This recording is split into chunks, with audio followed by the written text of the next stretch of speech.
The girl simply forgot to wear a jacket, yet her stepfather's gaze bypassed her mother entirely, locking on to her with a chilling intensity. He even bragged to his accomplices about the beautiful girl he had with him. In the dead of night, a strange noise jolted the girl awake. An overwhelming sense of danger instantly washed over her. Peeking out of the cabin, she was horrified to see her mother held at gunpoint by several men. Thinking it was just a robbery, she instinctively retreated, grabbed a handgun to steady her nerves, and peeked out again. But the reality was far worse. The attackers set the yacht ablaze before leaving. The entire vessel was soon engulfed in raging flames. Fortunately, the girl was no helpless victim. Grabbing a fire extinguisher, she fought frantically against the blaze. She managed to put out the fire, but her mother had already closed her eyes forever.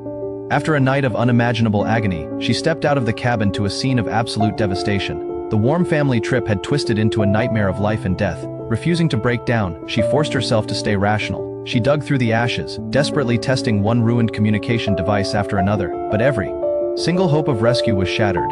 Just as despair threatened to consume her, a noise from outside caught her attention. Stepping out to investigate, she was stunned to find Jack. The man she believed was dead had somehow survived. Relieved, she didn't hesitate. She pulled the injured man aboard and quickly bandaged his wounds. Following his guidance, the two managed to raise the sail, catching the wind as their broken boat limped across the sea. Exhausted from the ordeal, Sarah retreated to the cabin to rest, but in the corner, a photo album caught her eye. As she casually flipped through it, her blood ran cold and her spine went numb. The men in the photos with Jack were the exact same attackers from the night before. The truth was undeniable. Jack and the ruthless killers were in this together. Paranoia instantly enveloped her. Highly alert, she rushed back out, tied Jack's hands tightly with rope, and confiscated his dagger to eliminate any threat. But in the brief moment she turned to adjust the sail, the bound man vanished into thin air.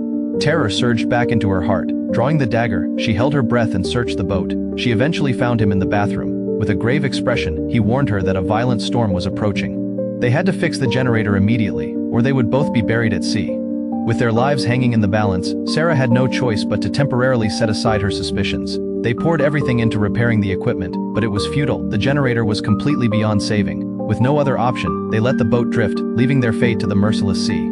Upon reaching the shallow waters, they abandoned the yacht and switched to an inflatable raft. But in her panic, the inexperienced girl accidentally dropped the paddle into the deep sea. As she desperately reached for it, disaster struck. Just as Sarah was about to drown, Jack plunged into the water without hesitation. He hauled the unconscious girl onto the shore and immediately performed CPR. Coughing up mouthfuls of seawater, Sarah slowly opened her eyes. This life-saving act completely washed away her suspicions, making her trust him fully once again. After a brief rest to recover their strength, the two explored the island together. But the cruel reality shattered their hopes all over again.